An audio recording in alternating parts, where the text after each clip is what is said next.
Hello, in this video I'm gonna show you how you can make gradient background on your Canva project. So what you need to do is click on the background, and then over here at the top where you have options, you can click on background color.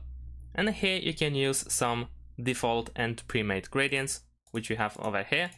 However, if you want to, you can also create your own gradient, and you can do that by clicking this plus sign over here where it says add a new color. And if you click here, then you will probably have solid color, but you can switch to gradient. And here you can choose by default two colors over here, 1 and 2. Here you will open the color pickers, and you can also change the style of the gradient, sorry. But if you want to, then of course you can create even more colors. You can include even more colors. So right now I have 2. I can use this plus sign, and then I can add a third color like so.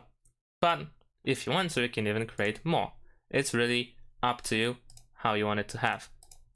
And that's pretty much it. Thanks for watching. Leave a like and subscribe to my channel, and see you in my next videos. Bye.